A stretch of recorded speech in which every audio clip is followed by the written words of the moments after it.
A very good afternoon to all of our viewers, and welcome to a warm afternoon here at Tau Game Lodge in Madikwe Game Reserve. And we're starting off again this afternoon with a zebra and against this beautiful green background here at Tau, and you can see the beautiful yellow flowers all over, and it looks hot there today. You can see the zebras are all standing close to each other, head against buttocks. And just have a look. You can see from the branches moving in the back, it looks like there's a slight breeze going, but with all the butterflies and the other flying insects around, I think this is going to be a very, very, very hot day and very good afternoon, hopefully, around the watering holes. The heat brings the animals to come and drink, but I'm sure that the insects will bother. I'm Japie Potgieter. I'm your host for this afternoon, and once again very excited. There we go, the excitement starting again. You can see that zebra in the middle of the group pulling his ears backwards, and it looks like he was, as he moved backwards, which is normally kind of behavior associated with a slight aggression, it means that he will move back and try and possibly even kick at that little one. But that was not for sure the case. But I do know that sometimes the stallions within a group does show a little bit of aggression towards the younger ones.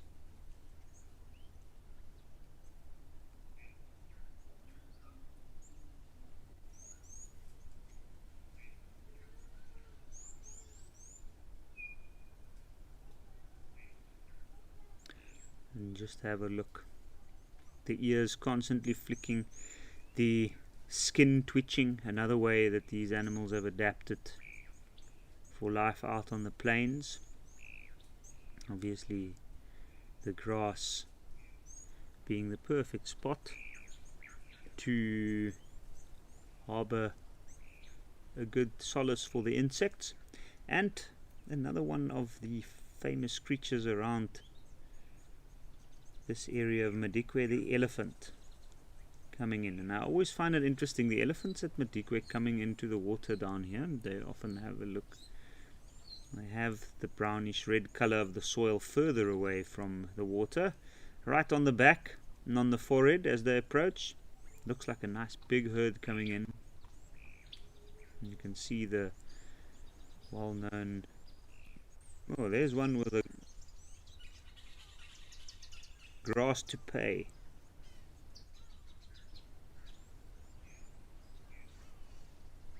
You can see the head bobbing, so they're coming down to have a drink. There we go. I want to remind us this is a live and interactive show, so send your questions to wildearth.tv/questions, and then of course you can also scan the QR code at the bottom right hand side of the screen then, and you can join in on the entertainment this afternoon. You can ask questions, send comments. Let me know if there's anything in particular that you are hoping to chat about. You can also join us on X using hashtag WildEarth. And of course you can also join us via YouTube, or you can join us on the app and just have a look.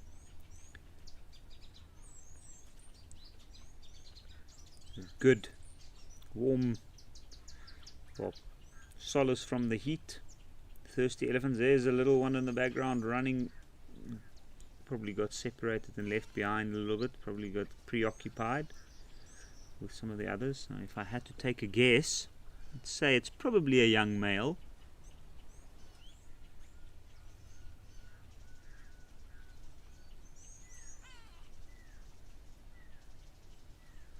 And more elephants coming. This is turning out to be quite the spectacle around this watering hole here.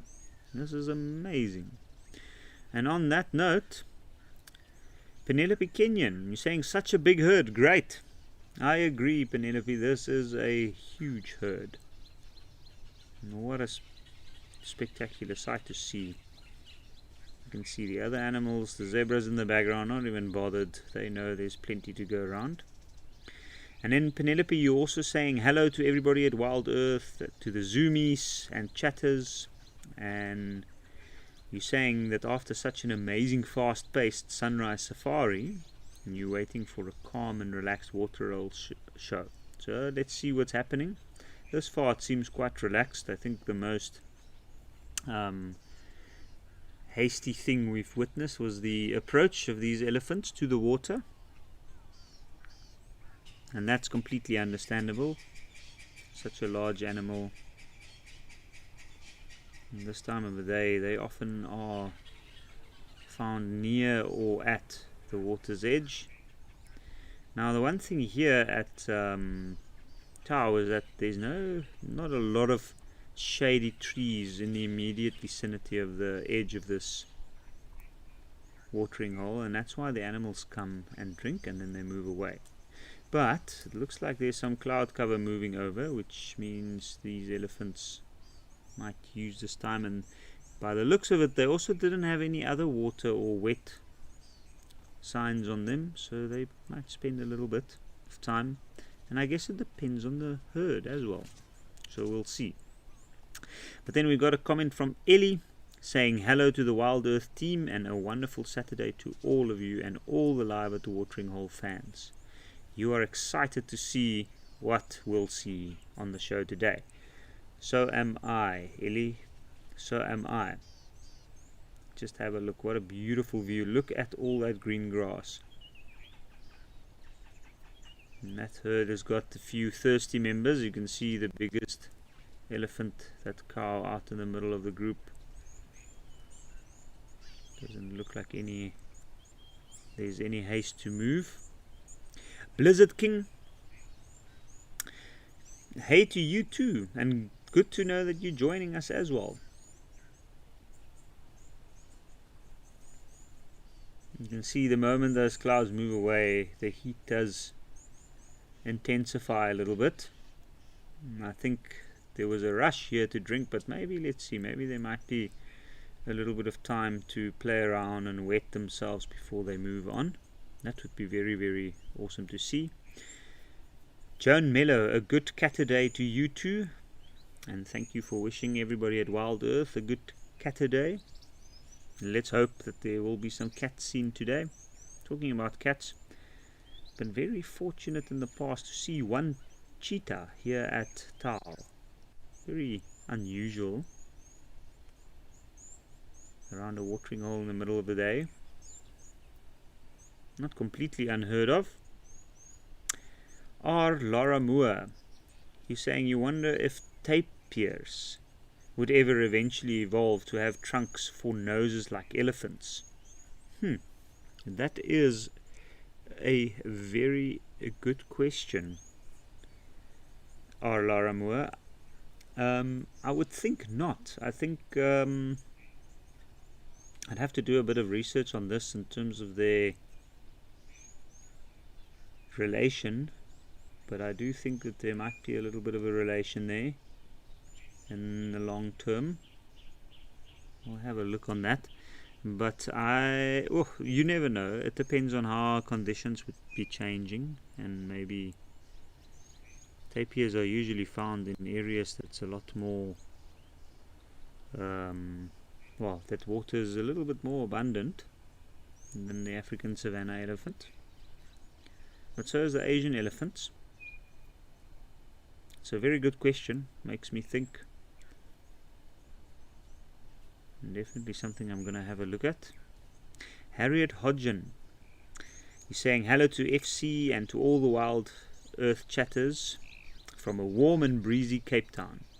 Very happy to hear that it's warm and breezy. As you can see, it's also warm and breezy in the northern parts of South Africa. Oh, there's an elephant with a kink in its tail on the right. Yesterday we had an elephant with no tail. Today we have an elephant with a kink in its tail. Wonder what happened there.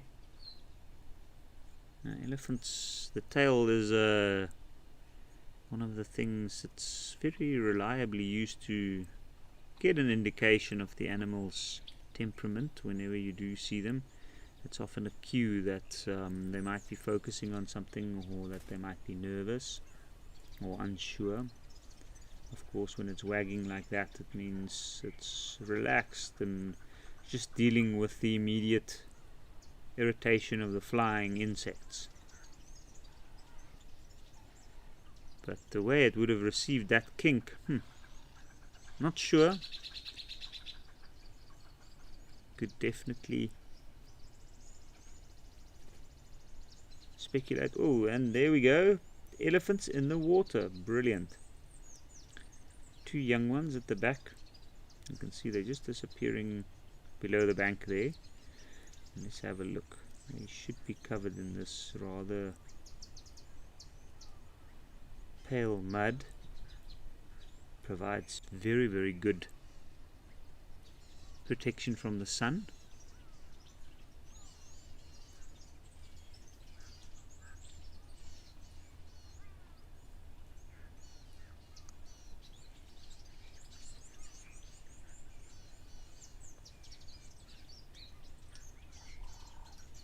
Have a look, that little one went down completely. Trying to get more.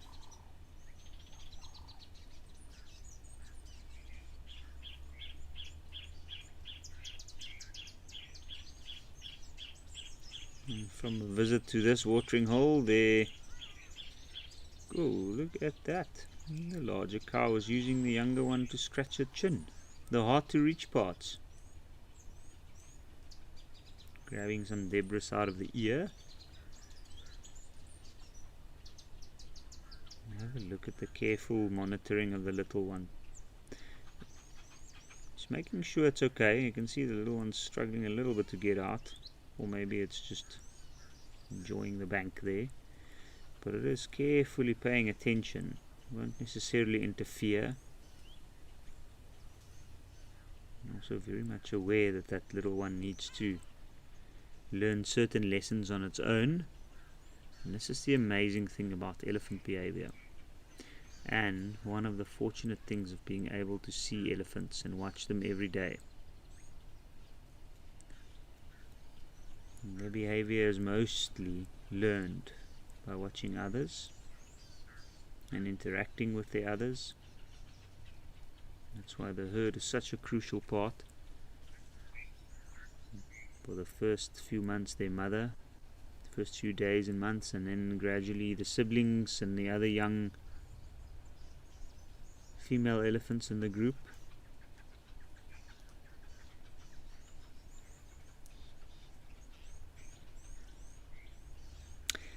Catherine, you're saying hi to Mika and me. Hi to you too, Catherine. I hope we have a good afternoon, and I hope you enjoy.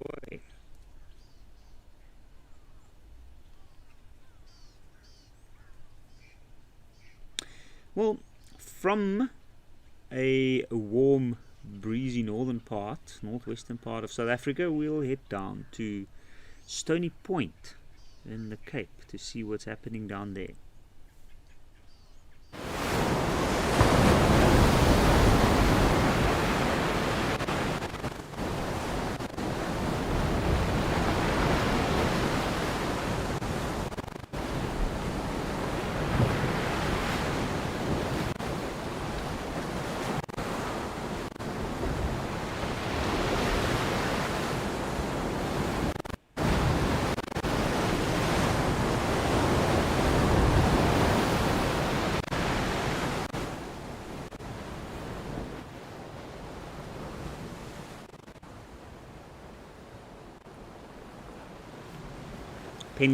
Penguins in a row.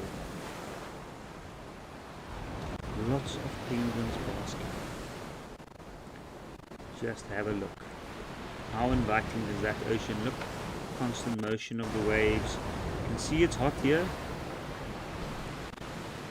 see all the washed up stumps and dried out dead bamboo, all part of the perfect habitat here for these penguins. Rather sedentary here at Stony Point Nature Reserve, Betty's Bay. See, there's a lot of grooming going on there.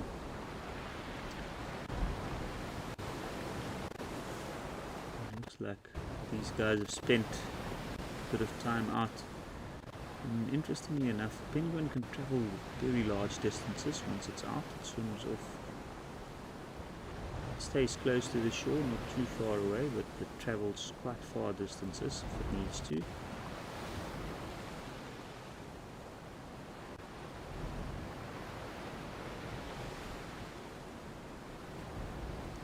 Very, very busy on that beach. What a nice patch that they've chosen.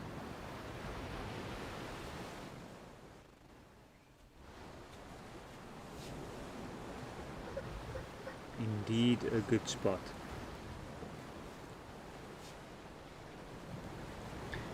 Joan Mello, you saying Stony Point is awesome? Yes, indeed it is. It is a very, very awesome place, Stony Point. Very, very awesome point indeed. There's always some good birds here to catch up on. Lots of cormorants around as well. Ellie, you saying the penguins are looking so smart in their smoking kind of suit?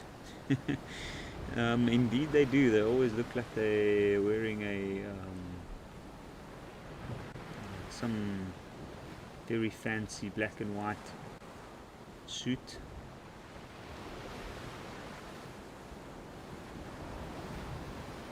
And then they also look like they're standing around having very important discussions. John Miller, you saying you can smell the salt air or the salty air through your phone? That's very good to hear.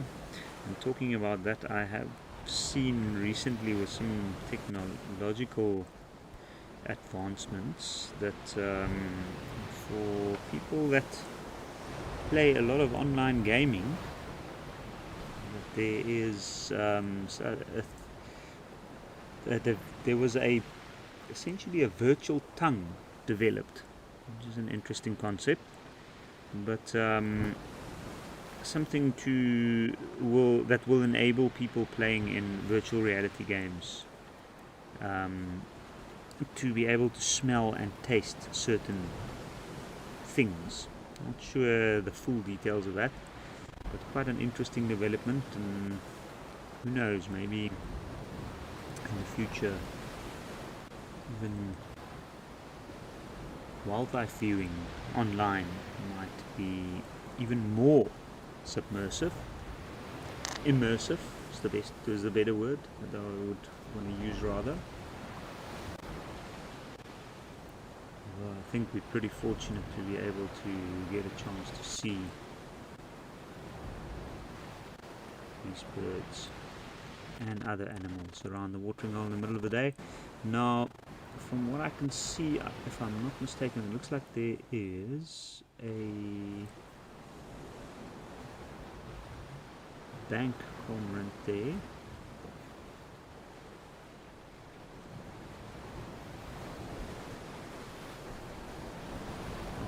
Always a good place to check in and amongst the rocks for the hyrax.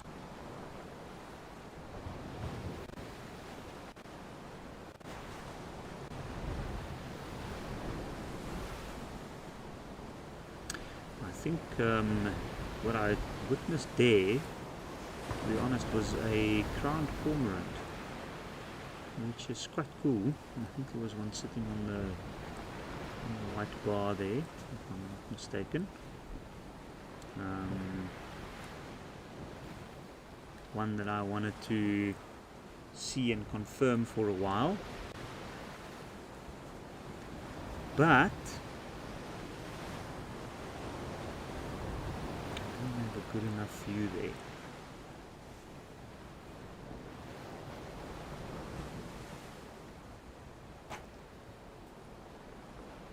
Here we go. What do we have there? There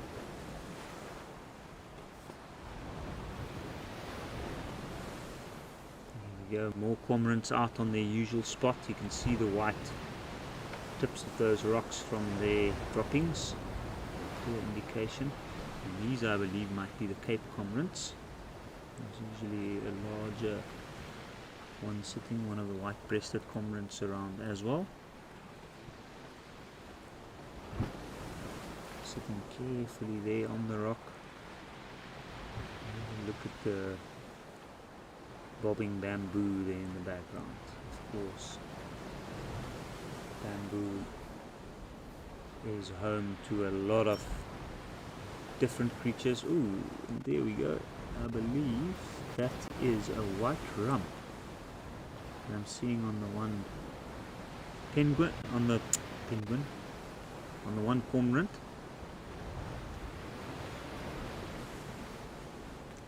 And that indeed is a bank cormorant.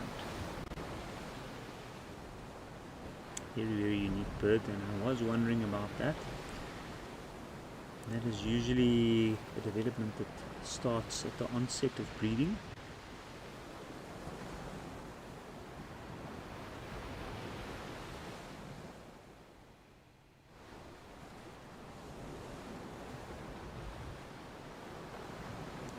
Beautifully sleek bird, and sometimes at this distance with the camera, even though I know, like I can see some Cape cormorants there as well, but it might be difficult to distinguish clearly. So with that white rump, it's easy to know for sure that that is a bank cormorant. And of course a bird that's very much active around these areas with the kelp forests. What we're seeing floating there in the background.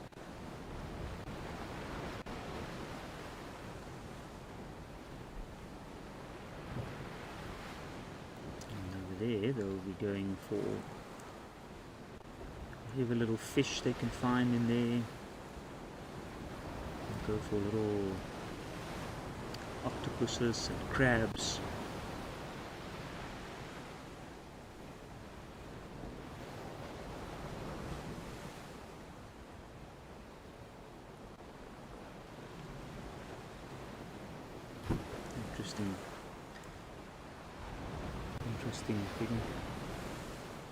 Interesting how, even though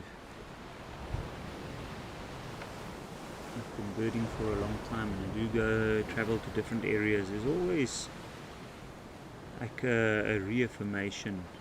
Always one needs to keep it up, especially in areas that you don't get too often to. And it's funny, growing up in the Western Cape, before I started working in the bush and doing birding full time, I never paid too much attention. In only later years.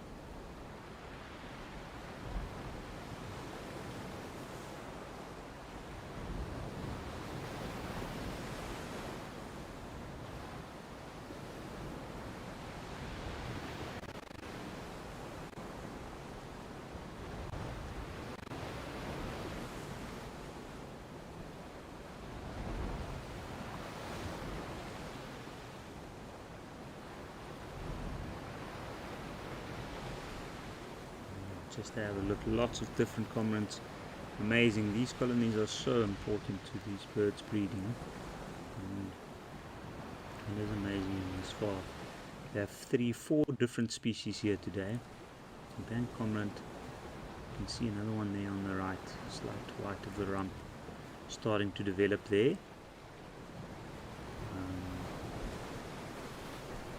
And what an interesting bird indeed. One in the water, it looks like.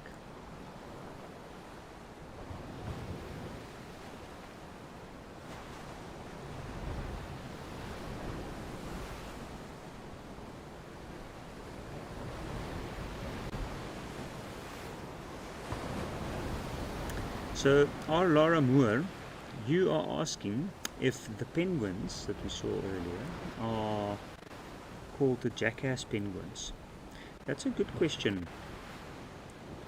because they are actually, and it's more of an uncommon name to them, like one of the common used names, but it's not really its actual name. It's more a name that kind of alludes to the funny sounds that they do make.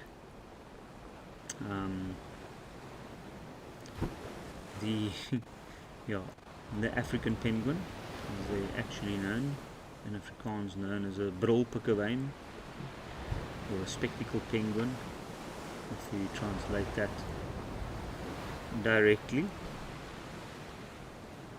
But yeah, they are indeed very, very funny little creatures. The name of the jackass penguin comes from their sound, and they do have a bit of a donkey-like call that they can make.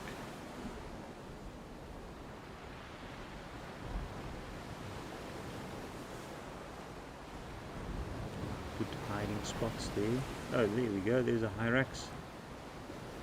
Just moved away. Hyraxes are often sitting out. There we go. Looks like that one's missing a bit of fur there on the back end.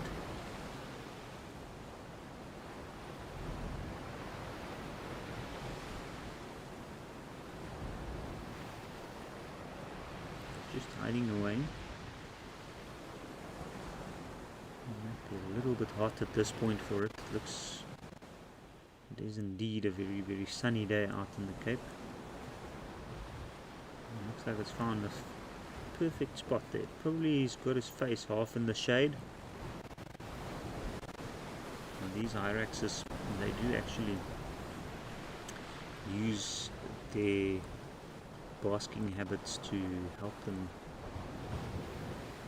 It also drives their metabolism in a little bit.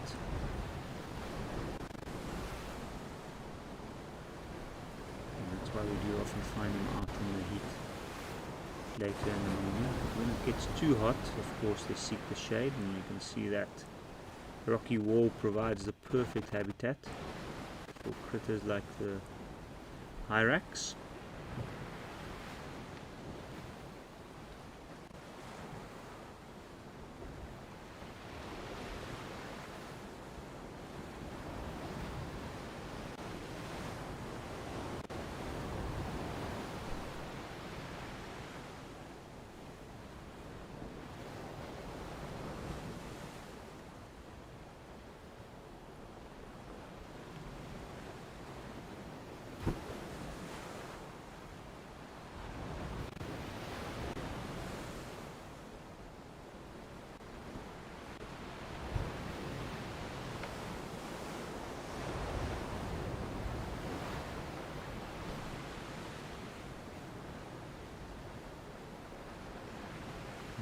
Go, there's the penguins again, patiently waiting around. I see some of them are laying down.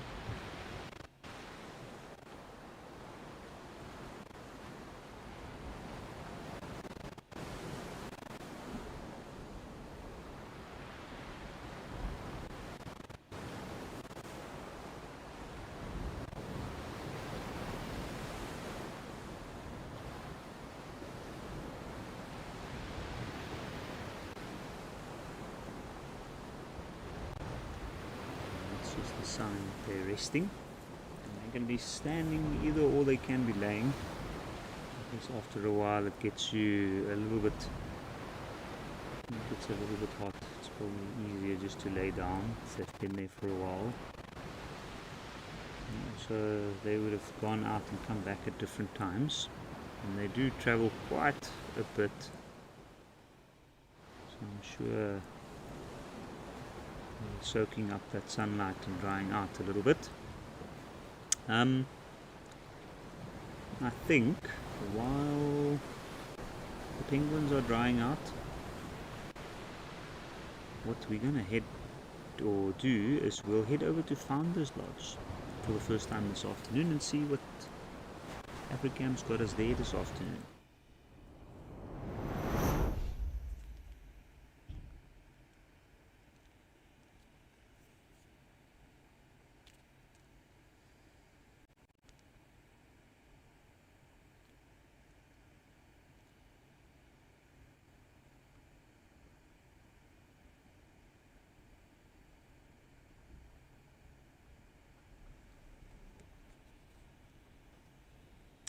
And we have some zebra. That is amazing. It looks very windy here at Founders this afternoon. You can see,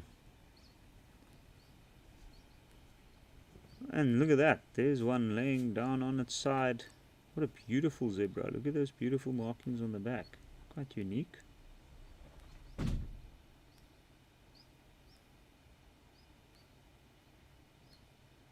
Very, very unique markings. It's almost reminiscent. I've seen somebody mentioned tapir earlier. It's almost reminiscent of tapir's bodily markings, but also I have seen some photos in the past of melanistic zebra somewhere in East Africa, and I know that the markings look very similar to that, but of course that covered the whole of the zebra almost.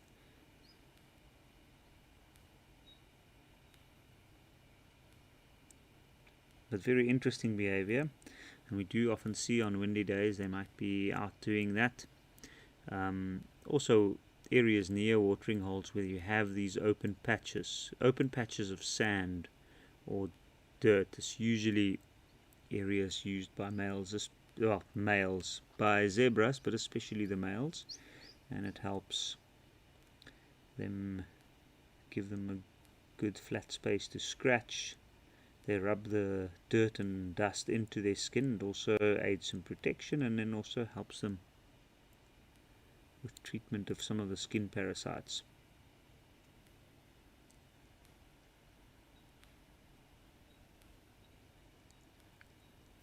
But just have a look. That is very, very beautiful.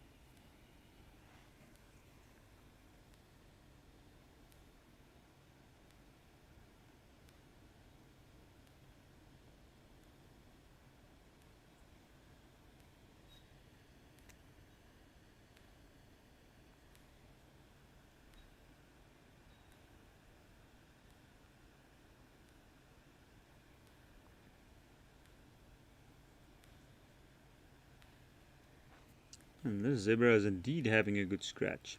Well, either that, I don't know if it's feeding on maybe a sweet little grass pole nearby. It looks very relaxed. From there it would have a good view, and doesn't look like there's anything else coming to bother it. Maybe it's grooming its front legs.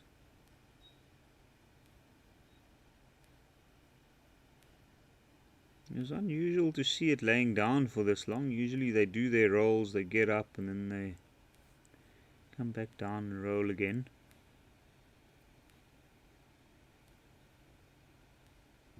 But I guess also with the breeze up there, you can see the mane just gently moving in the breeze. It's probably a little less windy that way.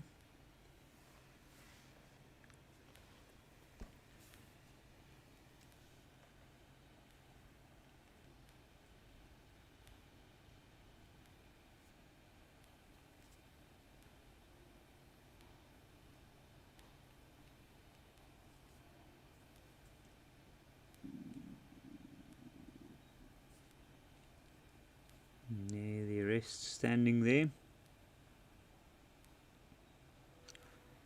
Some interestingly marked zebras. You can see this zebra looks like it's almost got some stripes that's cut and not 100% lined up. Very clear shadow stripes in between.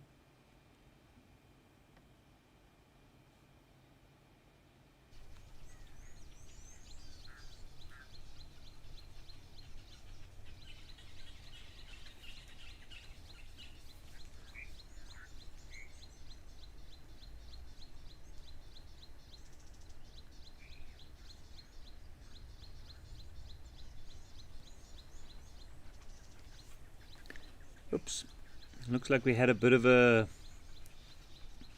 a tech issue there, but no matter. We're back with more zebra at Tau.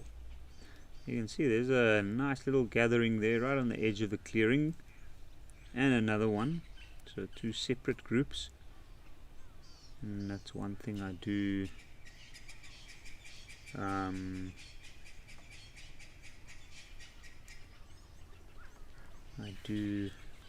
always think about when I think about Tau is the zebras out in this clearing.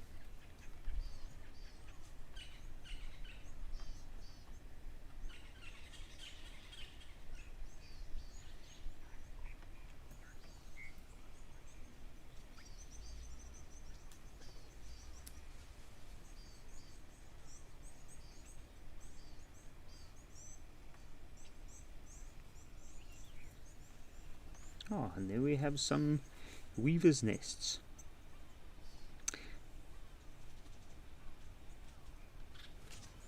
In the foreground, what a beautiful view. You can see. Interesting that they've started building their nests on those branches. You wouldn't have said that during the dry season when that tree was being completely obliterated by the elephants, as we can see. Still hanging in there on a thread, to be honest.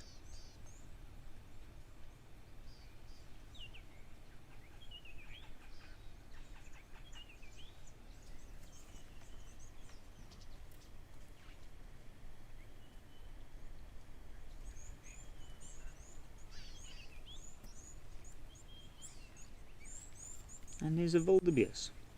I haven't seen a wildebeest here in a while, to be honest. Looks like just one. The group's probably moved off, so if I had to take a guess, very likely a male.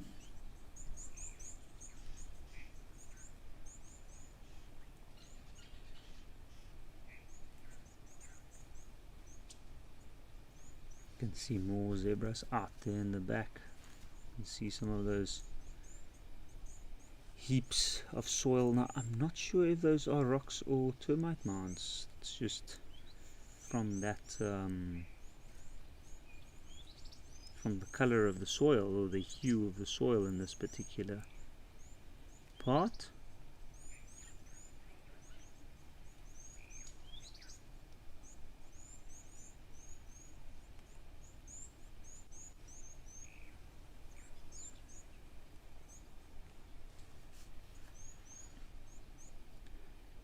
Very, very relaxed afternoon here. You can see this opening in the down, and this dip near the water has been enveloped in a cloud cover, so I think that brings the animals a little bit of respite, some lifting their heads to take a breather.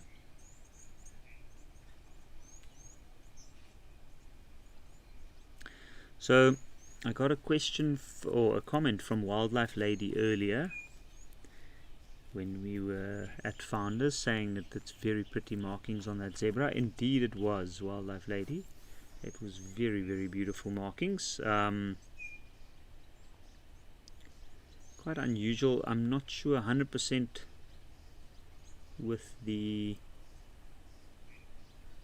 genetics of the zebra in that area.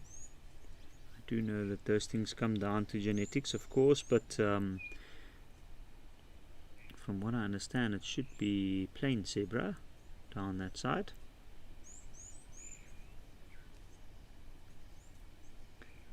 Oh wow,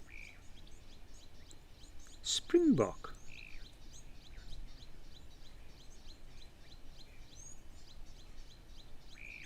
Sure. That is definitely a first for me at Tau. I don't think I've seen springbok here. I mean, I'm not surprised. It's all within their distribution and habitat. I just didn't think about it. And that is pretty spectacular and very good to see. Must be coming down to come and get in on the action. Look at their tails and ears vigorously flapping and shaking. Also trying to combat the onslaught of the flying and biting insects. So this is quite a welcome sight. Julian Branscombe, you were saying you wonder what species are the weaver's nests. Julian, I would have to have a better look up close, but I'd say very likely a southern masked weaver. Either that or village weaver. I'd say it's between those two. I have to take a guess, but I'll probably go with southern masked in this case. I know it's a little bit of a tighter woved dome shaped nest like that.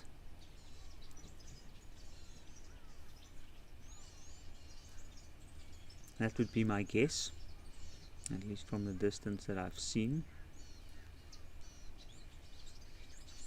But both of them do make a nest that's very similar, and they do even nest together, often in large colonies around trees with good water around or overhanging water, and it's protected from whatever potential danger. It's usually out on the tip, which is another reason why I'd say it's probably the southern mast.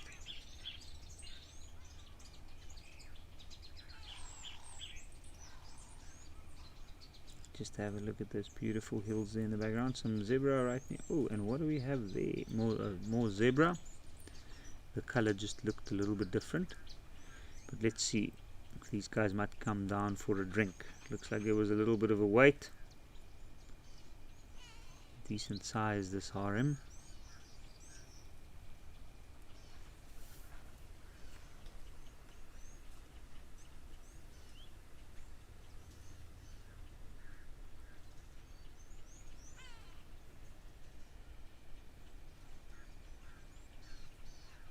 Here we go. We have the nests. So let's have a look here. I don't see any. Oh, there is a bird sitting there in the nest.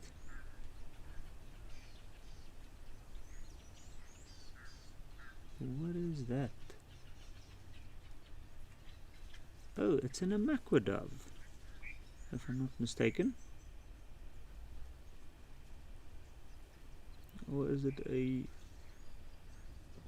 dove or a shrike? No, it looks like an Emojis. Yep. What a beautiful little bird.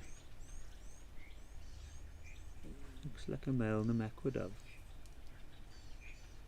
And yes, on second thought, I would say those nests do indeed look like southern masked weavers. And have a look right on the edge of the thin branches. You can imagine not a lot of things that can come up there.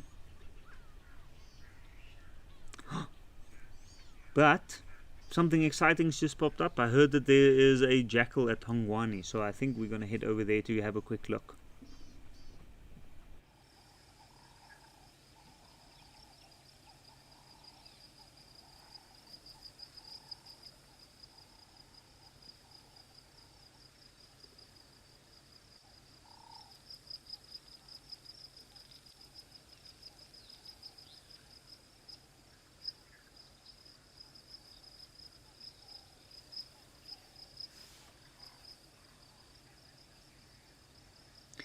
Let's have a look. So somewhere in front of our eyes there are a jackal, or there's a jackal.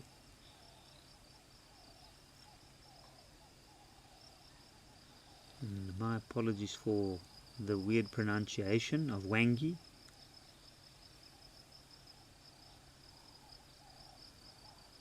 But this is exactly what these species with their cryptic markings intend to do. Ooh, but there's a lot of other creatures around here. What a beautiful, beautiful pan right in the middle of one of these dips within what is apparently ancient sand dunes from the Kalahari. Sand that's blown in, and of course the dryland forests up on the crest, and then these beautiful open very productive strips of grassland in the middle, and that's why we have the southern grey-crowned cranes, and often some marabou storks. You can imagine this is a heaven for wildlife at certain times. There's a bit of shade there at the back, so somewhere here this is exactly the type of area that the jackal would be hiding out on, and he probably just came down for a quick drink.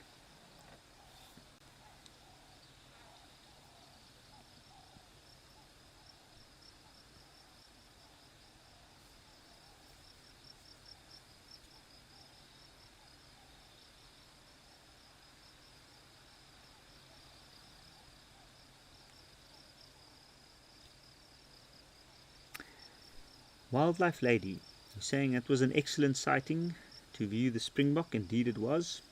And now I've got another excellent sighting here of the grey-crowned cranes. And have a look. They are just going. There must be lots of life, lots of food in amongst this tall grass. You can see every now and again one's just stretching its head up to have a look around. It's interesting to watch them. They'll forage within these groups quite close to each other. You can see the marabou stork out on the side on his own, doing some grooming and maintaining the feathers with its very long sharp bill.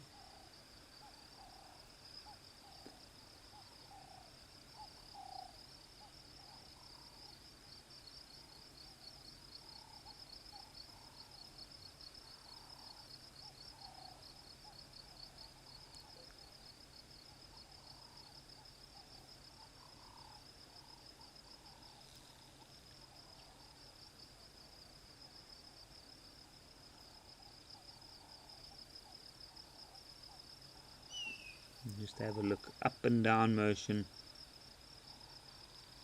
Here and there we can see some open patches of soil, probably from termite mounds. And then of course these areas are surrounded by some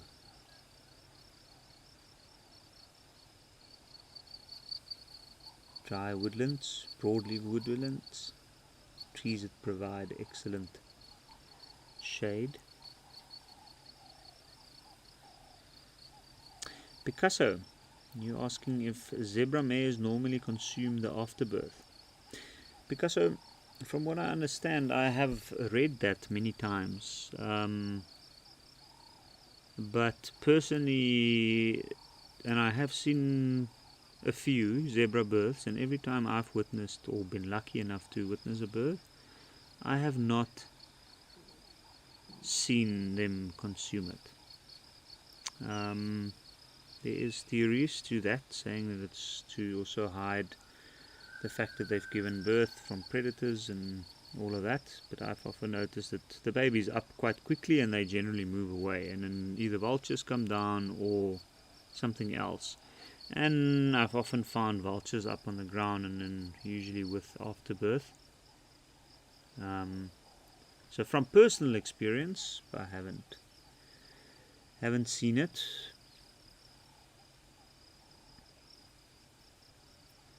Penelope Kenyon, you're saying you're loving these cranes. For sure, they are beautiful, beautiful birds. Indeed they are. And it's very, very awesome to be seeing them out in the open like this.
There we go, you can see impala.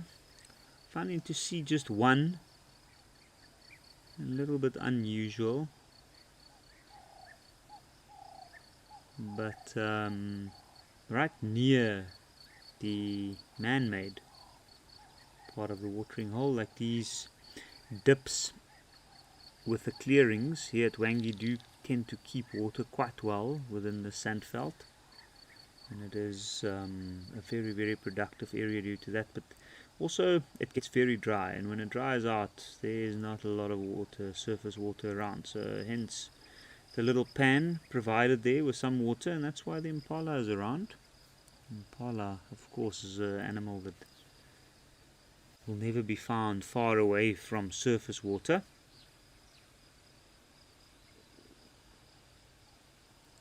And a small little one. Lots of interesting birds around. What do we have there? We've got quite a lot of birds around here. There's cranes, there's some Egyptian geese, a marabou stork. I thought I saw some interesting birds around the water's edge there.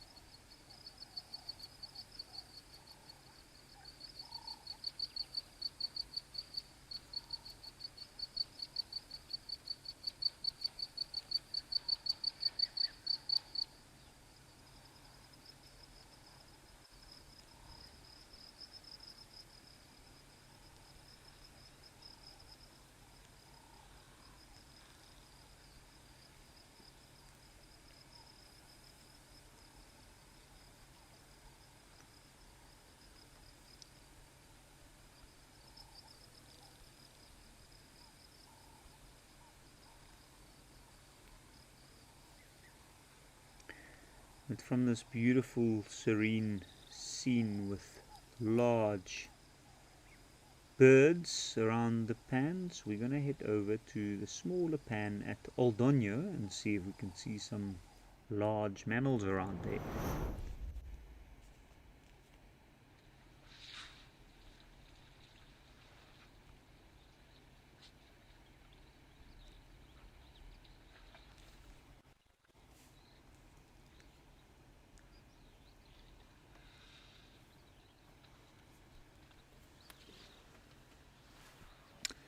Aha, and our favorite Oldonyo elephants. Always a treat. Two spectacular elephant bulls here at Oldonyo. One on the right in particular have beautiful tusks. Both of them don't look very, very old. They look like they might be mature bulls, but not too old. And when elephants are around this watering hole, it's a casual drink and wetting themselves.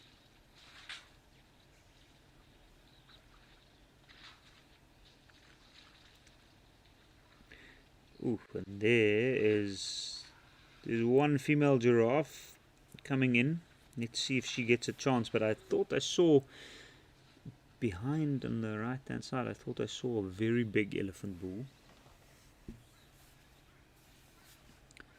Yep, I was wondering. I thought I saw it approaching the water. So let's have a look. You can see, look at these two. They are aware that he's approaching. So is that giraffe. So this might be interesting.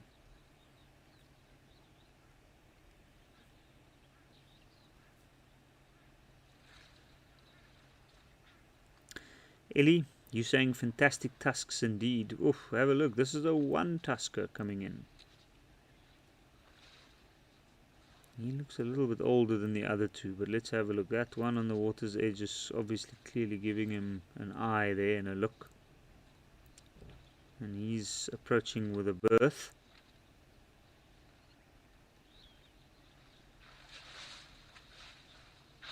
Daniel Soifer, you're saying massive tusks. Yes, indeed.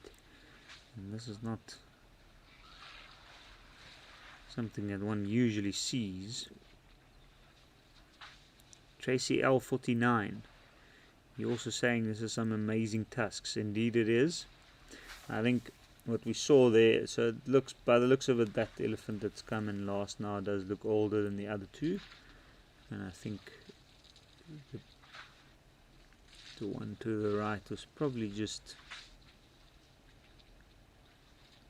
giving it an eye just to see what its intention was. I'm sure these elephants are well aware of each other's presence in the area, so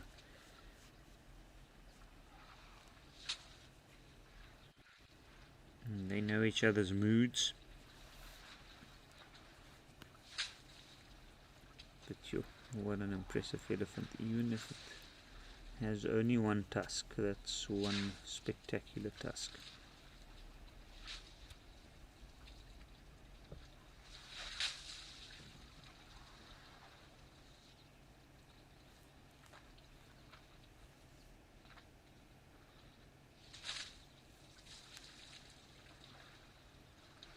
It's clearly very eager to drink.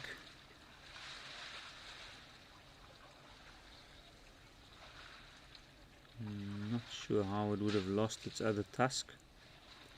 But it must have been incredibly painful when it did happen. It looks like it broke off below the lip.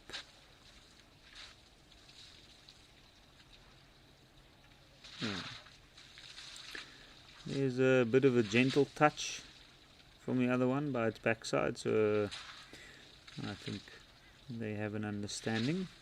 Just here to cool down. No ill feelings, and I'm sure maybe these three have been traveling in and around this area.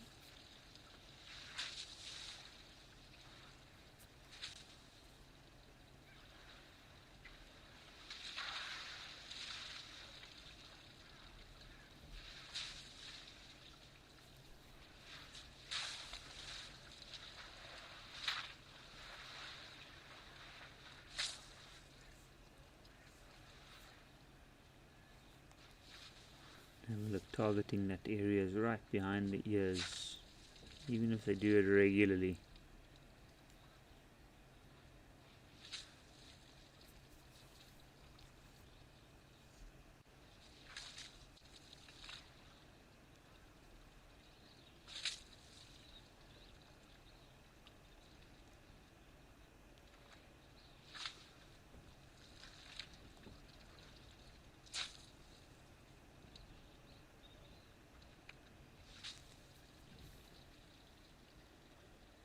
Now have a look, you can see that tip of that tusk has also got a bit of a groove in it.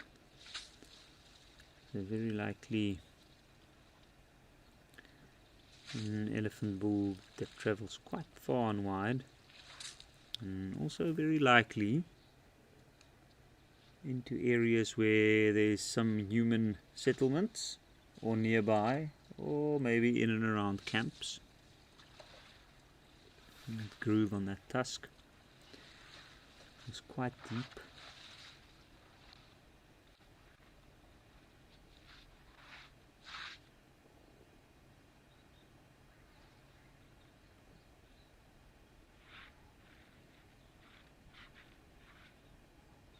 And let's have a look.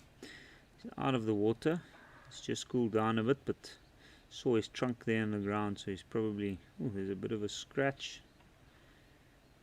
He might be looking to follow some of the others. You can see he's just investigating the wet area where the other elephants have stood. It's usually just like a gentle touch with the tip of the trunk, picking up whatever chemical cues have been left behind.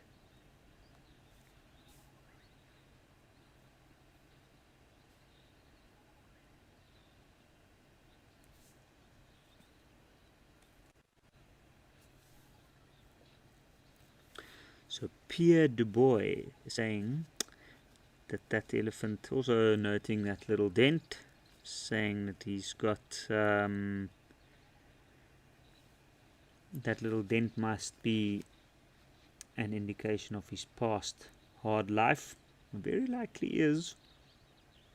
You know what happens with elephant bulls that become outcasts or that don't settle well within the groups with others? They tend to be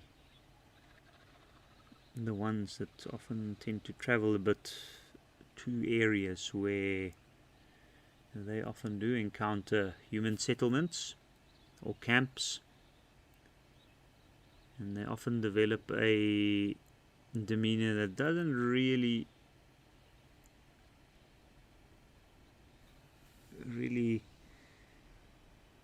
show that they have any fear of people,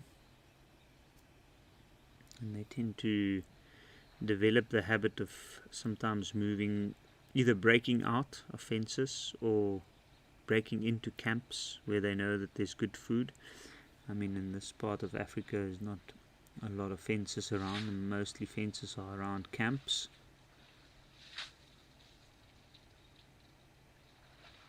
Or in some parts crops that's protected. And another elephant's in.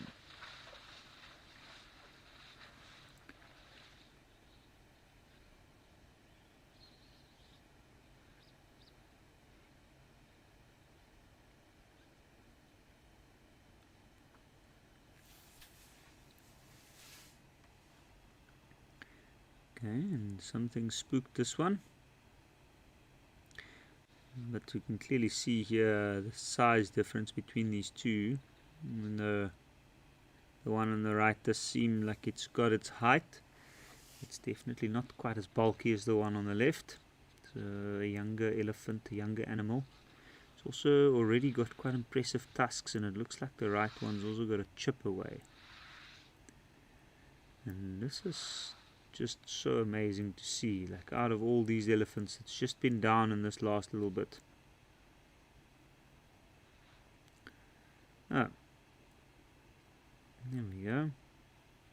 Good scratch. He's probably just seeing if he can get some reaction from that one.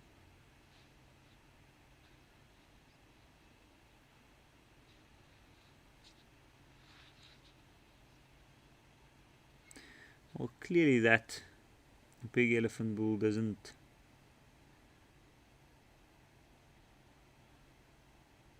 seem too eager to interact.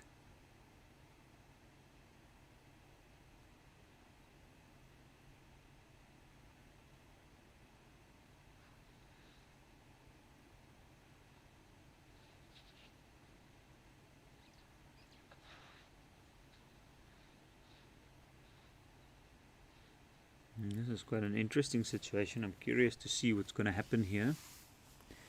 You can see this one is very much paying attention to that larger one's movements, even though that one just seems to want to be spending time on his own around the water here. And often when they move at a larger animal like that with the back end his way, it's to not directly try and stir to being pushed around.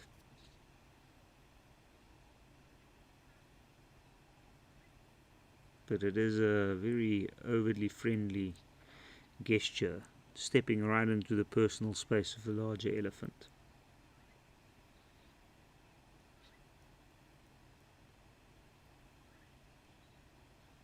And that's the best thing about these watering holes, is especially Old Donyo. And one of my favorite things about Old Donyo is to see the interaction and the different personalities of each of these large bull elephants. Because like I've mentioned quite a lot, they do spend time in similar areas. They all come to drink here. They must be aware of each other's presence, and they do get to know each other quite well. Therefore, sometimes they might split off or move on their own and then come back and forth.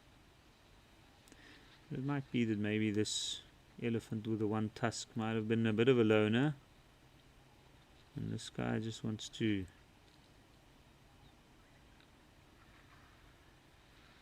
interact a bit and get to know him better. There we go.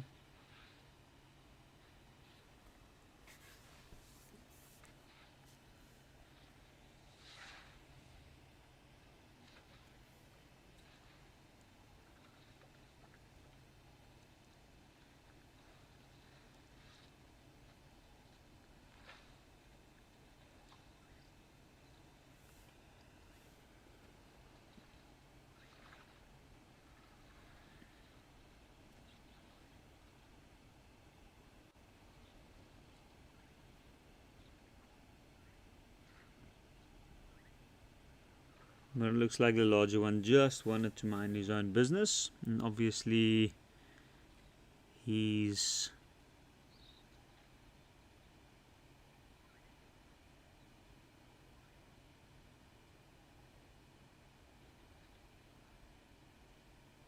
not shown any interest in a physical interaction.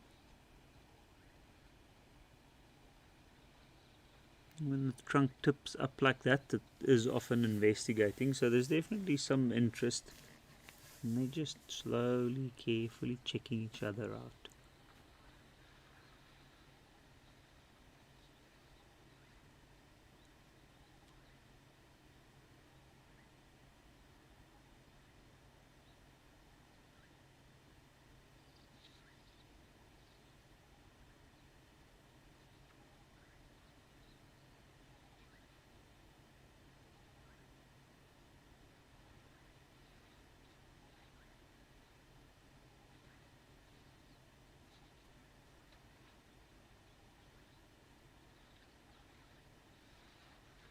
And another elephant coming in. This should be very interesting.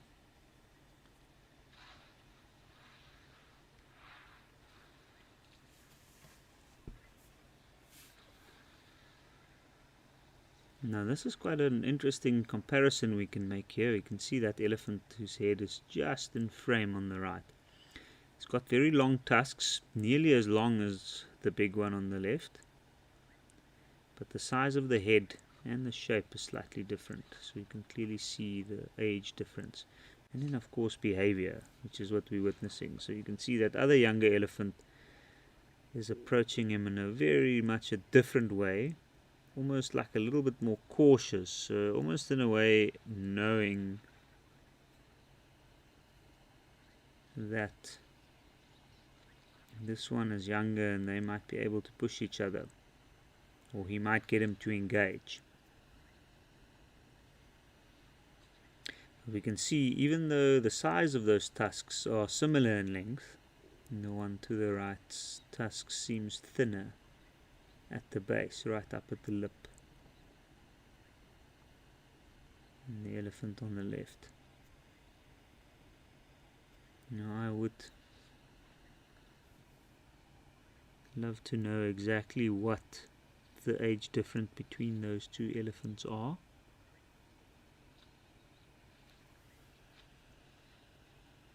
Now you can see from the behavior of the two in the back that they are a little bit more interested in each other. They're sizing each other up more in a manner that means that they could potentially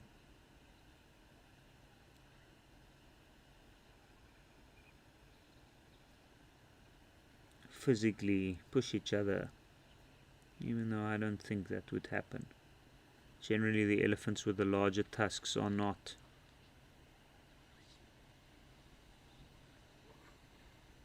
necessarily too eager to get into fights. And you do kind of command a bit of respect in a sense. So we got a question from Bobby. How long do the batteries last in the collars?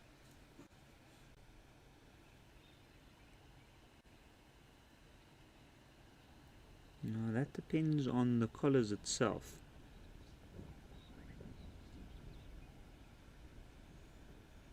Nowadays there's a lot of different colors getting used for these animals, and I do know that with a satellite collar in general it lasts about a year. So every year a satellite collar kind of needs to be replaced, or once a year. And with long-term study subjects, that would mean tracking that animal, finding that animal at least once a year and replacing that collar. But then nowadays, even though it's so weird, technology with collars and tracking devices on animals kind of stood still in this like safe mode for quite a while, and then suddenly in the last 5 to 10 years, but in the last 5 years especially, there's been a huge amount of progress made within tracking technology. Lots of different ones, some of them making use of both batteries and solar batteries, extending battery life, and that way collars can last for much longer. So very, very, very interesting. But yeah, just look at those elephants. Those are spectacular elephants. There's a bit of a size difference between all three of them. One on the left, I'd say, is the oldest, youngest in the middle, and then the one on the right is also quite a mature elephant by the looks of it now.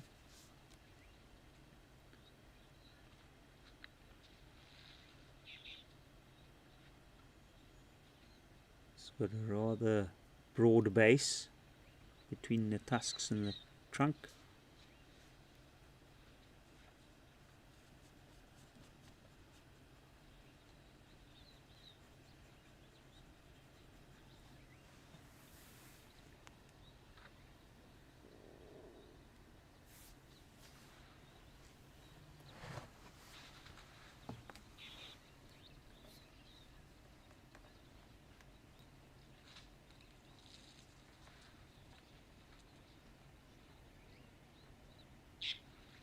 That's quite interesting to see. You can see that younger elephant is still kind of sizing himself up against that one.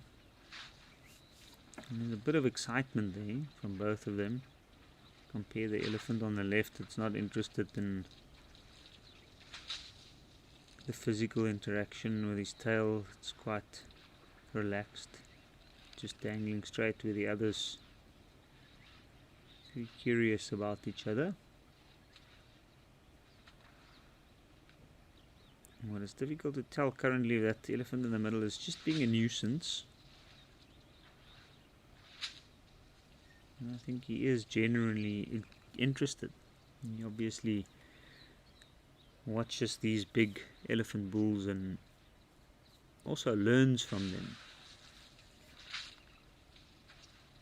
But I saw there for a moment it looked like he was trying to fit his tusks in between those two big tusks.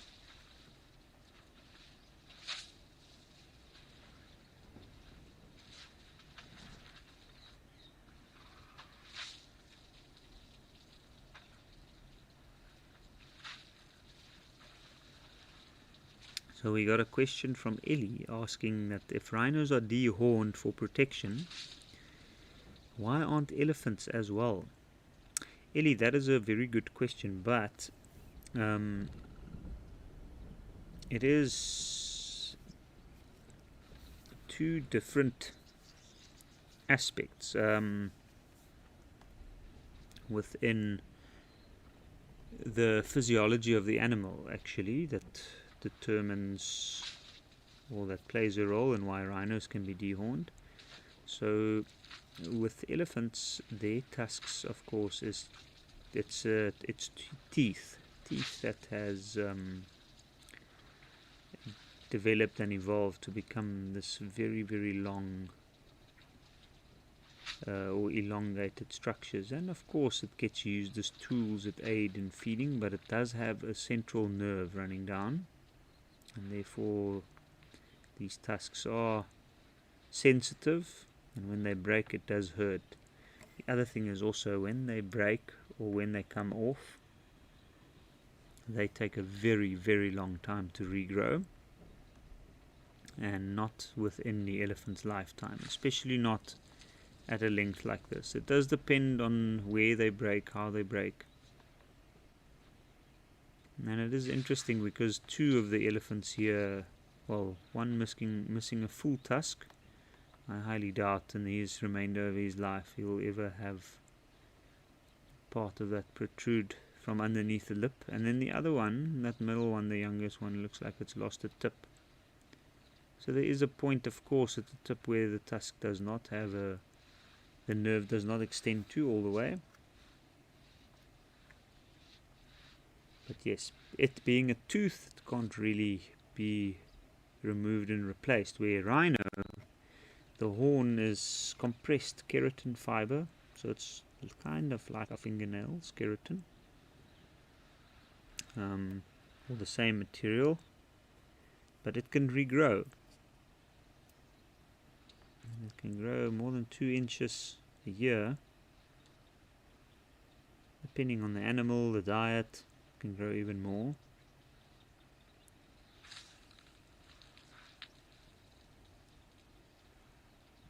But it's essentially a dermal growth.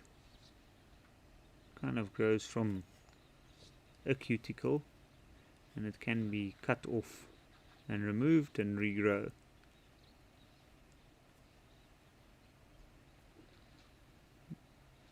The other thing is also with elephants, of course, depending on which area, elephants isn't necessarily at risk from massive poaching all throughout their range, only in certain parts of their range, especially in East Africa.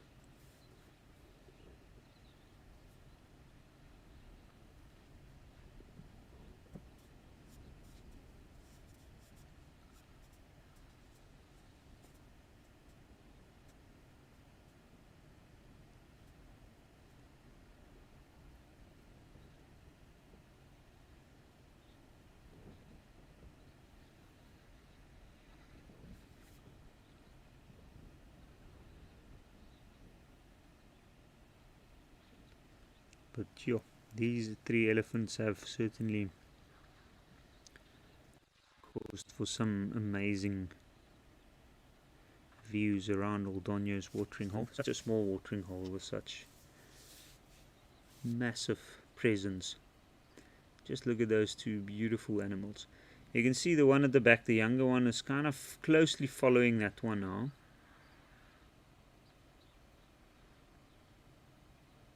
I think he's realized that the big one doesn't want to pay attention, so maybe he got a little bit more attention from the other one. And often after they have drank, they do scour an area to check it out, just to see if there might be any other interesting elephants that's moved through the area.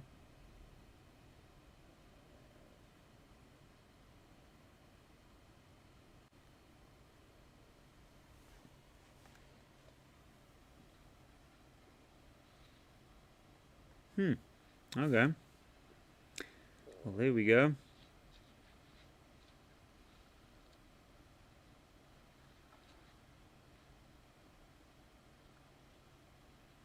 I wonder what the age difference between these elephants are. Between that one on the far right and the one on the left is probably about 5 years or so. And the other one even another 4, so maybe 10 between the oldest and the youngest one there. You can see the oldest one has also got his own limit within his patience. He's obviously hogging the water inlet there.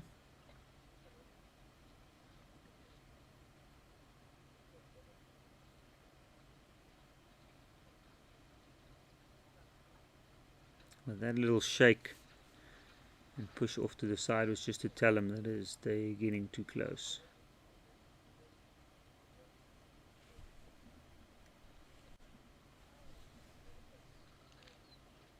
A little bit close for comfort.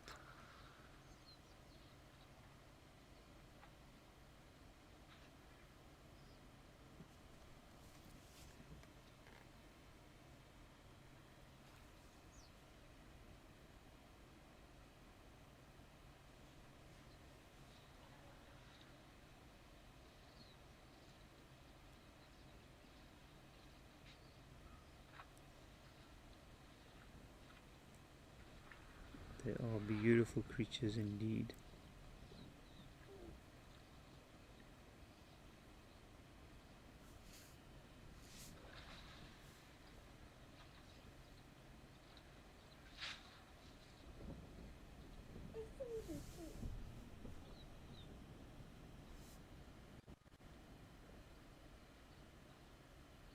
You can see that one in the middle.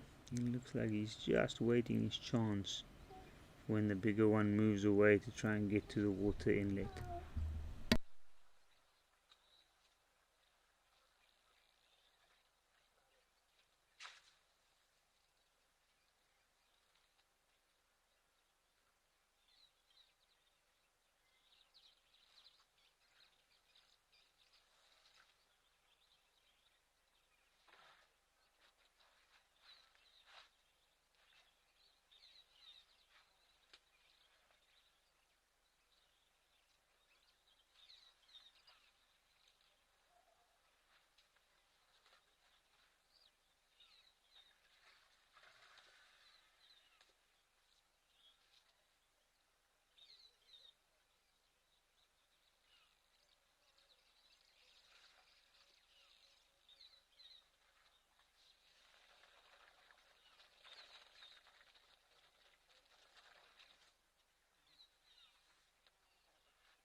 So, we got a question from CER50. All we need next is for one ton to show up. Indeed, CER, I agree. I think that would certainly cause for some excitement. Not that this hasn't been exciting. It's always fascinating just to see the subtle plays within different personalities and subtle relationship clues it gets given. Generally what I can read from the situation is that the other two are aware of this younger one, and it's almost like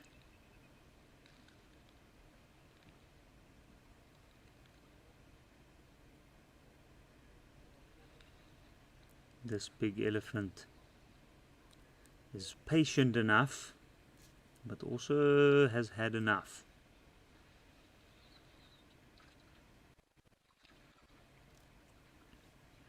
Lots of interesting birds coming in here. I can see some doves. Now, some of them look like ring-necked doves, but I'm not too sure. And then there's also what I saw. It looked like some white-browed sparrow weavers. Oh, there's an Amaqua dove as well. It was either an Amaqua dove or a emerald spotted wood dove.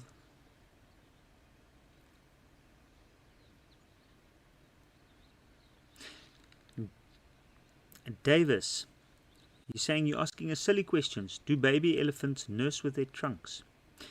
Davis, that is not a silly question. That's a really good question. They actually drink through their mouth and they receive the milk through their mouth, but they do use their trunk to a certain extent, especially later on.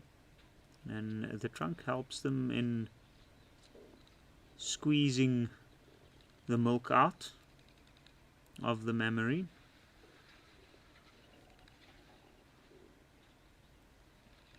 Lots of birds coming down to the water now. You can see some glossy starlings there. Lots of doves. Looks like some sparrow weavers.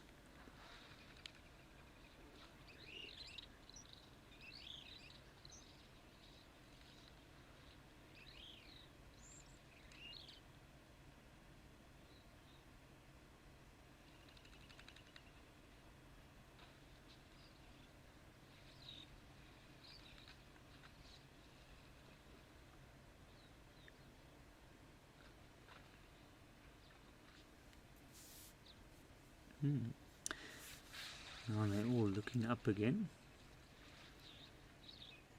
Maybe another animal joining. And I think it's so hot here at Aldonio today that it's literally also not worth the effort to exert too much.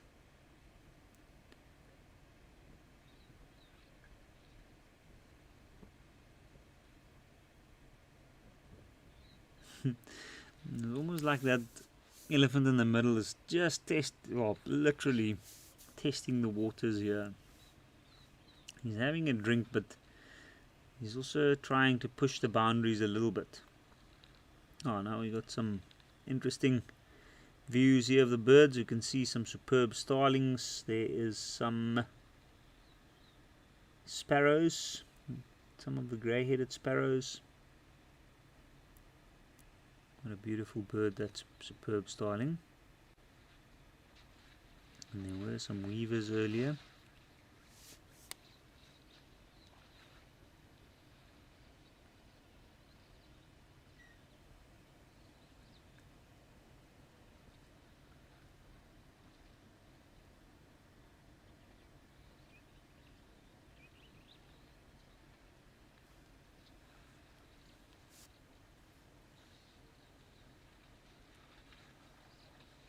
Here we go, there looks like one ring-necked dove.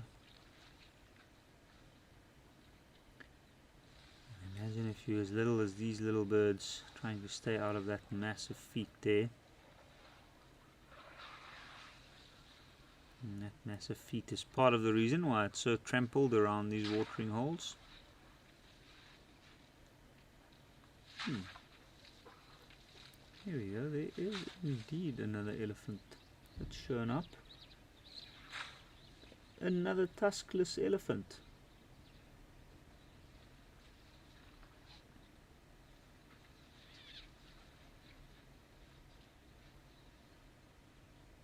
And now the younger elephant is seeming a little bit...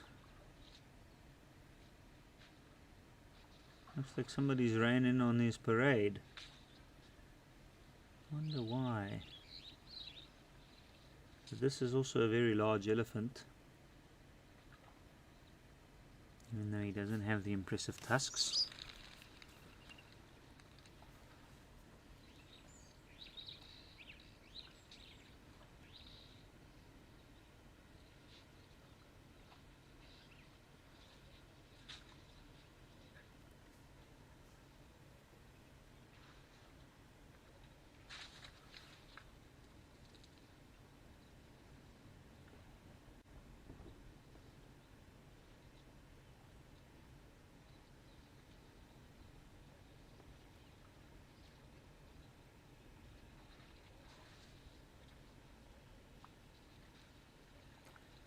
But what a sight. There's always something relaxing about the almost monotonous movements of elephants around the water, especially when it's bulls like this. Normally when you have a herd of elephants, things can become a little bit more crazy all over the show. Little elephants tend to play, very playful, especially young bulls. But once you have these older bulls, there's always like a bit of respect that maintains some sort of an order. And then you have that monotony in the movements of the ears flapping, the trunks coming down, slurping up water, coming back up, splashing them on either side. And it is quite soothing, it's quite calming. And for all of us looking at this, I think it's a very, very good way to be spending the afternoon. The only thing is that it's also deterring a lot of other creatures from coming to the water's edge.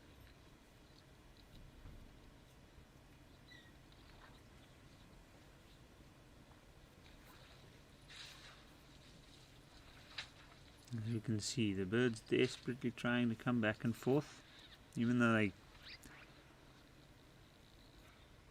very good at taking their chance when they can.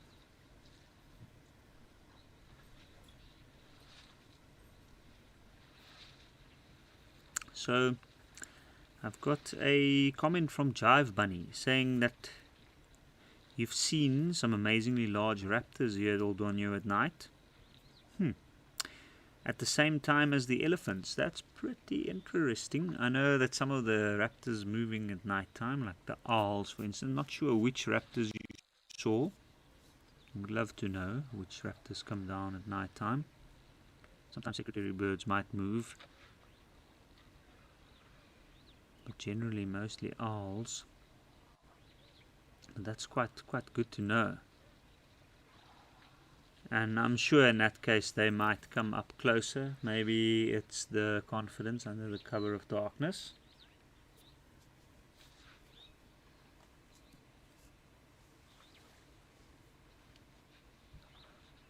But I've seen some interesting videos from nighttime here at Old Donyo. If I'm not mistaken, I actually saw another creature that I haven't seen here at Old Donyo yet is buffalo. And the buffalo sometimes come at night time, come and have a drink.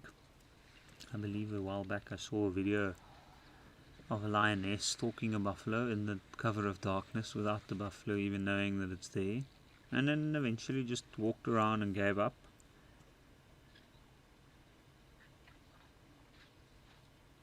Nina Brown, you're asking why don't oxpeckers land on elephants? That's a very good question, Nina. Short answer, they've got a trunk.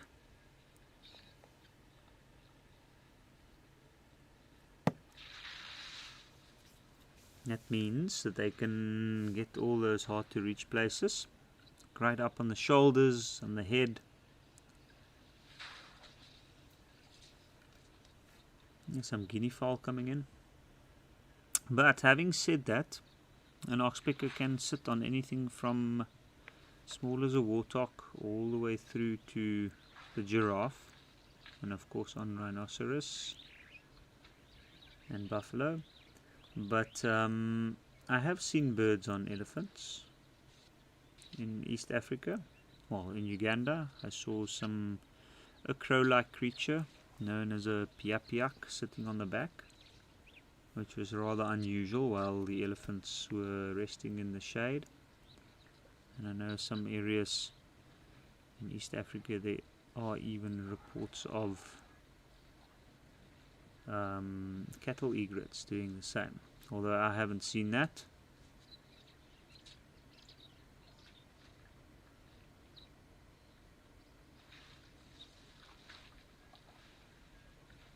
And look at those dramatic skies there in the back.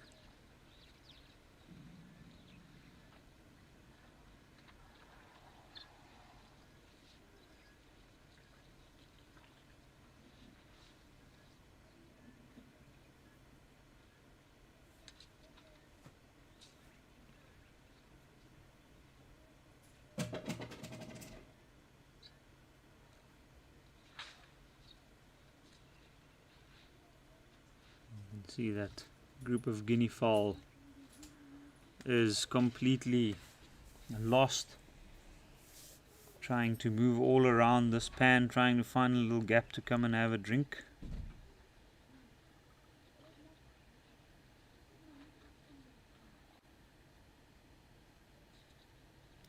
And that's a sight for sore eyes, something I haven't seen in a while. Have a look now that the younger elephant is even taking some of his frustration out on the guinea fowl. But there is an eland in the background. This is a visitor I have seen quite a bit of in the past, but not recently, at least not after the decent rains this side. And just have a look at that. What a majestic, beautiful antelope. And of course here we can see this weird perspective here from the cameras that Old Donyo play in. I wonder if they're coming down to the water's edge. I really hope they do.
Now we can see that these elephants have literally just spent their rest period here. And that young elephant has gradually started building a bit of frustration, and I think he wanted to get to that water inlet, which this big one with the one tusk has just been hugging. Look at that giraffe longingly staring at the water. I've got a question from Barry. How long can an elephant lie down? Barry, that is a good question. Apparently not long, especially a big elephant. They generally, from what I've heard, a number given in this regard is usually 20 minutes or so. But I do know that younger elephants tend to lay down, and they often lay down for a couple of hours, like 1 to 2 when they're younger. But as they grow older, the weight of their body can hamper their breathing and potentially cause some serious issues for a very large elephant, and that's why they generally will rest up, either standing up against a tree or on like a surface, like a bank or a termite mound or so. But having said that, I've also had an elephant break into a small camp one night, a very large elephant bull in must, and that elephant was laying flat down, sleeping on his side, snoring for what was more than 40 minutes while we were trying to get ready to go out for the morning. It was quite an experience, not one I've had previously or since, and also unusual, not one I expected. So I'm not 100% sure, but generally the idea is that it's not for too long. There is a oxpecker hanging on the lip of that giraffe, which is, this elephant's just covered it up now, but that was quite spectacular to see, like doing a bit of acrobatics there upside down on the giraffe's lip.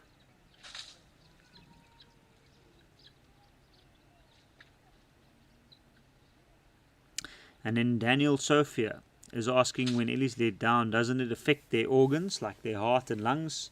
Daniel, indeed it does. It does affect the, so an elephant's lungs doesn't have a cavity like our own and other animals, known as a pleural cavity between the side walls and the lungs. It's actually, the walls form part of the lungs, and hence that makes it very difficult for the animal to breathe properly, especially if it's obstructed by laying on one side, and that could potentially obviously affect the heart.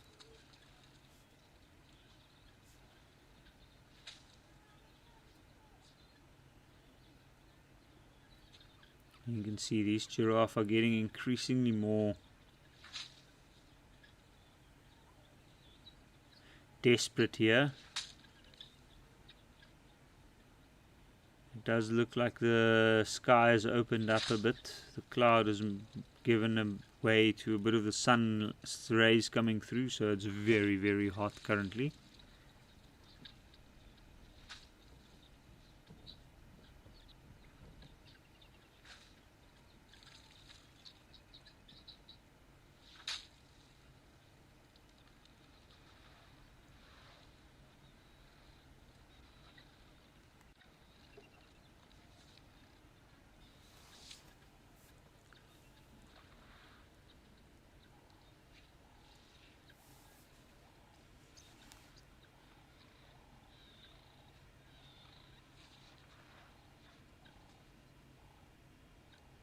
And of course, this is also the best time for a male giraffe to come and have a closer inspection of that female.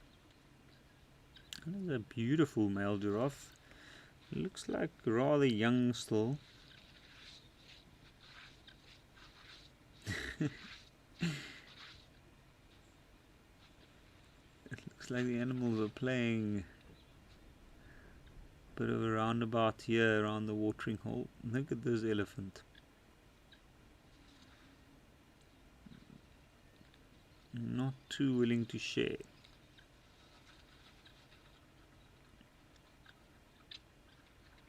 Just had to do a round back to the water inlet.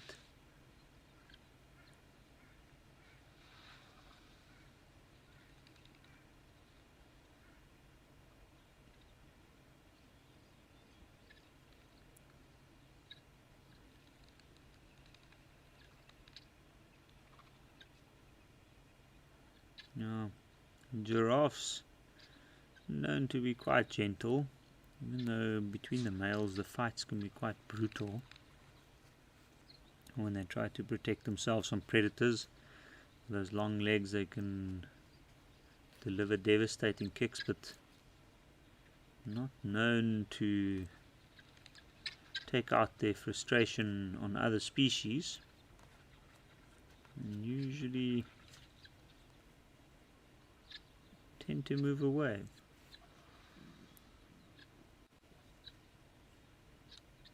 So it is interesting to watch this frustration build within them to the point where eventually they just take a chance.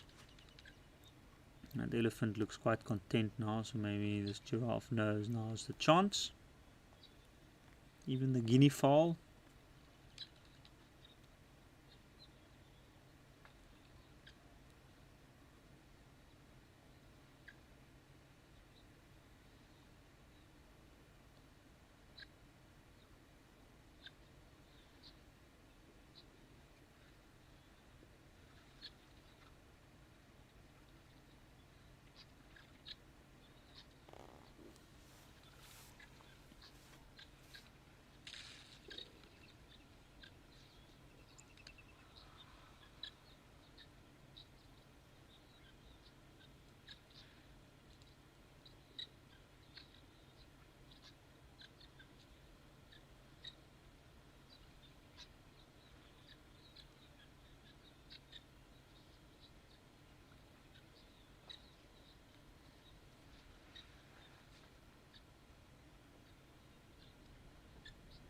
See all the guinea fowl coming to the one corner.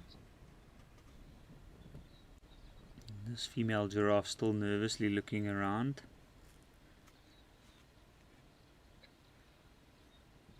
But that is quite a spectacular sight. An elephant bull between two giraffes. And once again just playing a bit with our distorting our perspective here.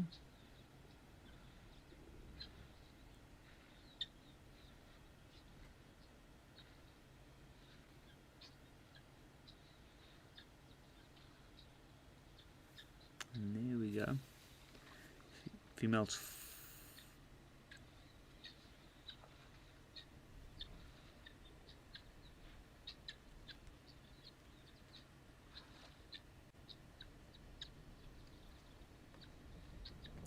and finally she's gone down and have a drink. Oh, look at that. Quite the shake there. Maybe picked up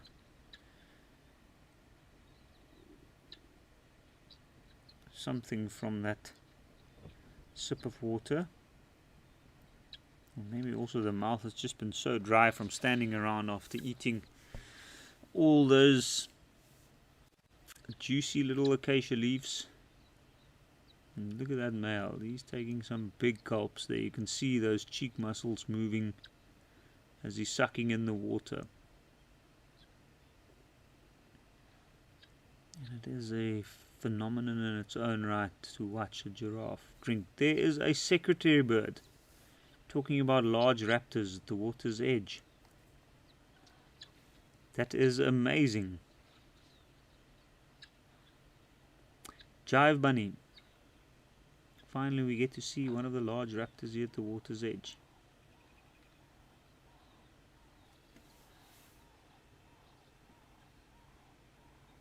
And a single impala moving off in the distance.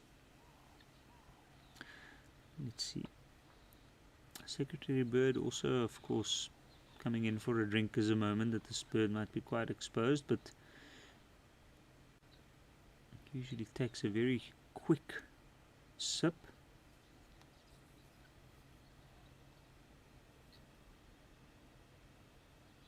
And what a view.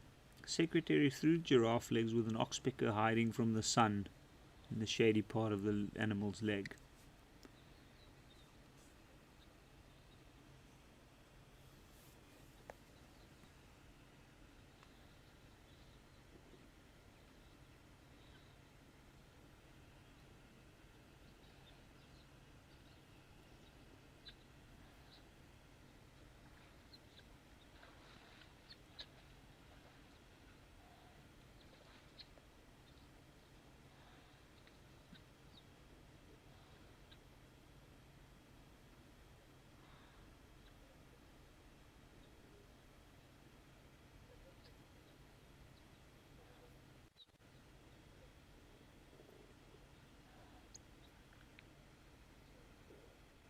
What a nice view of this giraffe up close.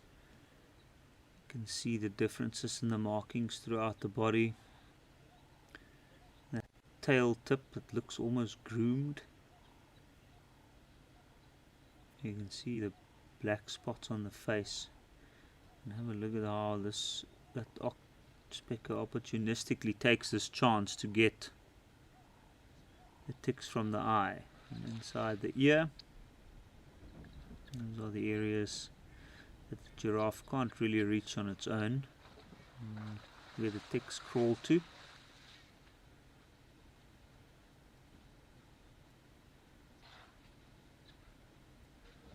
And you can see those thick folds of skin up onto the back side of the giraffe. Oh, oh. That's a bit of excitement here in the last 10 minutes of this afternoon show. You can see the ever opportunistic impala came in for a drink.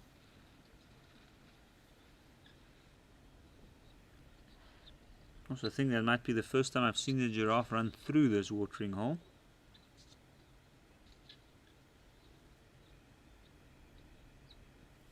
Elephants clearly just asserting their dominance over there. Wyatt is asking, why don't those birds have feathers on their legs? Wyatt, I'm assuming you're talking about the secretary bird. So the secretary bird hunts snakes and reptiles mainly, but they often go after snakes, and for that reason those long legs give them a height advantage, but it also gives them a padded leg. It makes sure that they are well protected against potential bites. When they walk around through the tall grass like that, they often stumble upon even though they've got very keen eyesight, they often stumble upon their prey, and in the case of it being a snake, they need to have some protection from the snake's bite. And the theory behind it is that those legs are developed and padded by thick scales to aid them in that.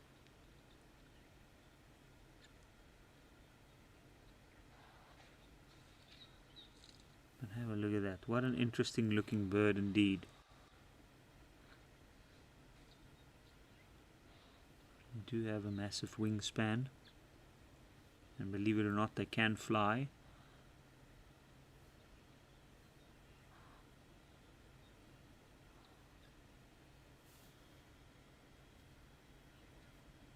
Very unique looking raptor this.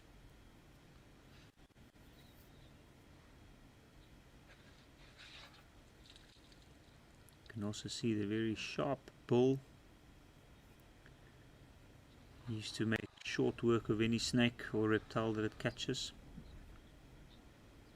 It tends to be a belief that they only go after snakes, but they also go after lizards, sometimes large lizards, even monitor lizards.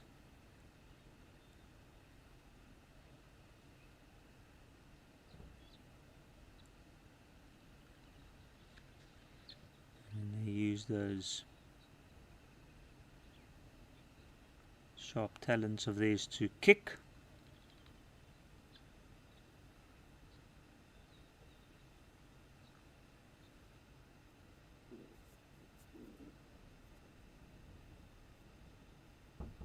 Also interesting though that they do go and they bother, the elephants go and they do bother all the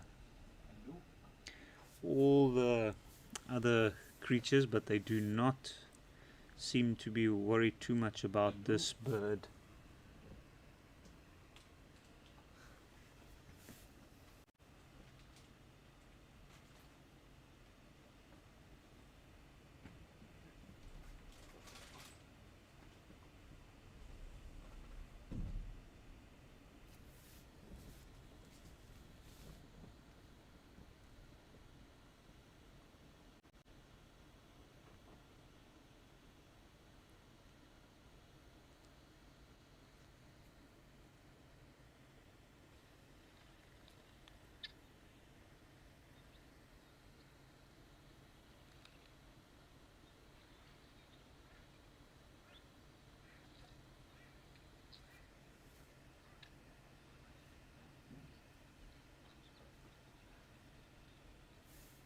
Oh, not sure what happened. I think my screen had a bit of a freeze there.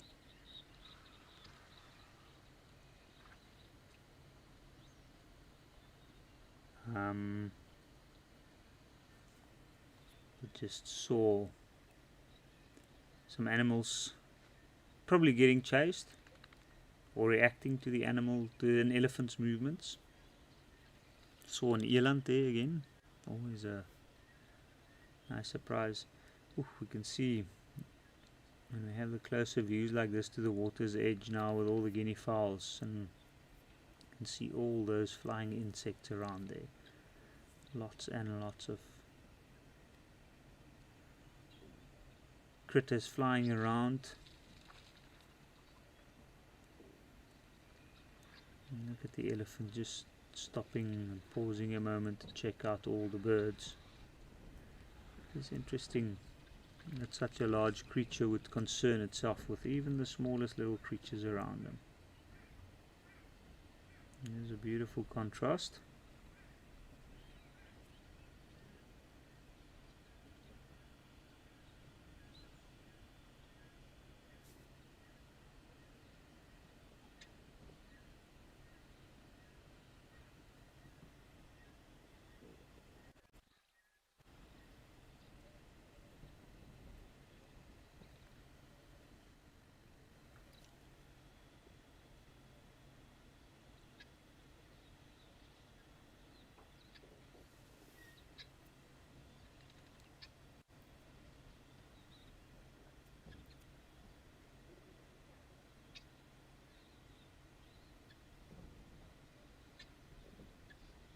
Look at those helmeted guinea fowl.